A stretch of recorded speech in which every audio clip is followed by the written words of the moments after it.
श्री गुरु गीता श्री जगद्गुरु श्री शंकर आणि जगन्माता पार्वती देवी यांचा सिद्ध साधक स्वरूपातील संवाद, ज्याद्वारे त्यांनी जगाला मोक्षाचा मार्ग समजावून दिला. सूत उवाच, कैलास शिखरे रम्ये भक्तिसंधान नायकम प्रणम्य पार्वती भक्त्या शंकर पृच्छत. 1. रम्य अशा शिखरावर भक्तीचे साधन सांगण्यात कुशल असलेल्या श्रीशंकराला, भगवान शिवाला भक्तिपूर्वक नमस्कार करून मोठ्या भक्तिभावाने पार्वतीने प्रश्न विचारला. श्रीदेव युवाच, ओम नमो देवदेवेश परात्पर जगद्गुरु सदाशिव महादेव गुरुदीक्षा प्रदेही मे. 2. पार्वती देवी म्हणाली, हे देवांच्या देवा, परात्पर म्हणजे महानाहून महान अशा सद्गुरु, तुला प्रणाम. सदा कल्याणप्रद शिवा, सर्व स्थळ काळ व्यापून असणाऱ्या महादेवा, मला गुरुदीक्षा द्यावी. 2. केन मार्गेन स्वामीन देह ब्रह्ममय भवेत, त्व कृपा कुरु स्वामीन नमामि चरणौ तव. 3. हे स्वामीन, देह असूनही कोणत्या मार्गाने गेले असता ब्रह्ममय होता येईल ते कृपा करून सांगावे. हे स्वामी, हे गुरुदेव, मी आपल्या चरणांवर मस्तक ठेवून नमस्कार करते.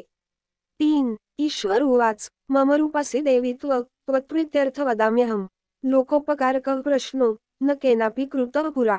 4. हे देवी, तू माझेच दिव्य रूप स्वरूप आहेस, तू प्रसन्न व्हावीस म्हणून सांगतो. सर्व लोकांना उपकारक असा हा प्रश्न पूर्वी कोणीही केला नाही. 4. दुर्लभ त्रिषु लोकेषु तच्छृणुषु वदाम्यहम गुरुविना ब्रह्म नान्यत सत्य सत्यवरान्ये.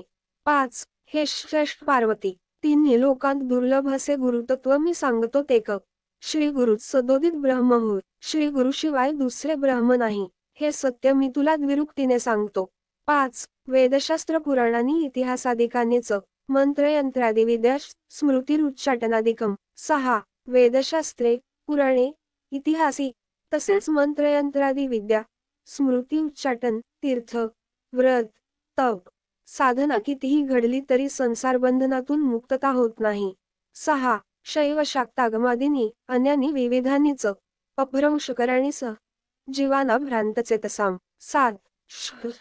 शाक्त शास्त्रे आणि इतर विविध पंथ चित्तभ्रांत जीवांना चुकीचा समज गैरसमज करून देण्यास मात्र कारणीभूत होतात. 7. यज्ञो व्रत तपोदान जपरतीर्थ तथैवच गुरुतत्वमविज्ञाय मूढस्ते सत्ते जना. 8.